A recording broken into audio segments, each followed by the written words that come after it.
Porque, Luísa, olha só, vamos continuar a nossa conversa aqui que estávamos tendo no Eu ia estúdio. falar isso, fiquei curioso com a conversa das duas, então bom que as duas vão reproduzir. Não só para mim, claro, né? Para quem está acompanhando a nossa transmissão.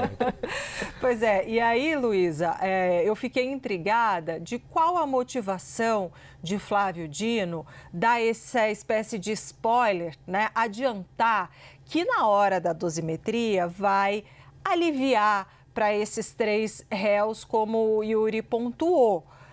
A gente sabe que a questão da dosimetria, você mesma trouxe isso, a questão da dosimetria vai ficar para o último dia de julgamento, provavelmente sexta-feira. Por que, na sua avaliação, qual que é a estratégia, né? Qual o sentido dele dar esse spoiler que vai aliviar para outros 3, Luísa?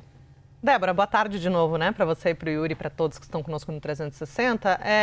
O ministro Flávio Dino quis marcar a sua posição, né, no sentido de que, sim, concorda com o relator no sentido de que todos os réus devem ser condenados pelos crimes que são atribuídos pela Procuradoria-Geral da República, mas que alguns deles têm uma participação de menor importância. Ele, em tese, ele não entrou, de fato, na dosimetria, porque esses atenuantes, né, ou agravantes ainda vão ser discutidos, vai ficar para um momento final desse julgamento, a definição não só do tempo de pena para cada réu, mas também sobre o regime de cumprimento que vai ser definido. E lembrando que a execução da pena ela não é imediata, ainda cabem recursos por parte das defesas, cabe recurso eventualmente até do Ministério Público, da PGR, se a PGR quiser, por exemplo, recorrer desse ponto, de um alívio concedido para alguns dos réus, lembrando que a PGR defende a condenação máxima, né, para todos os réus desse núcleo 1, do núcleo principal da tentativa de golpe de Estado.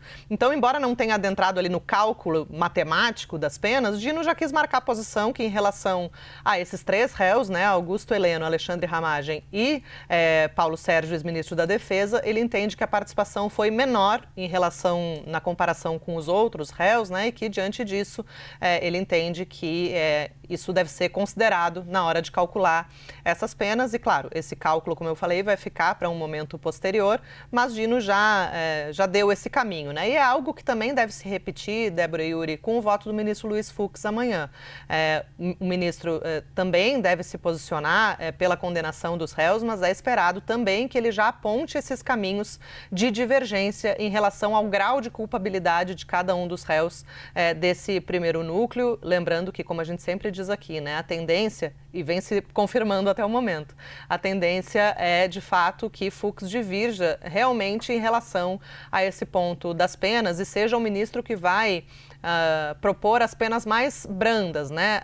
Tem aquela questão de um crime absorver o outro. Fux já tem adotado esse entendimento em relação aos réus pelos atos antidemocráticos do 8 de janeiro e ele deve replicar esse entendimento também agora na ação penal do Núcleo 1, um entendimento que até agora nem Flávio Dino e nem Alexandre de Moraes demonstraram concordar. Para esses 2 ministros que votaram até agora, ao longo do dia de hoje, são crimes autônomos que devem ser tratados de forma autônoma e por isso as penas devem se somar, mas para esses 3 réus, Dino propõe já deu esse spoiler, como você disse, Débora, já propôs aí uma penalidade que pode ser menor do que a que vai ser atribuída, por exemplo, deve ser atribuída, né, que o julgamento ainda não terminou, ao ex-presidente Jair Bolsonaro e ao general Walter Braga Neto.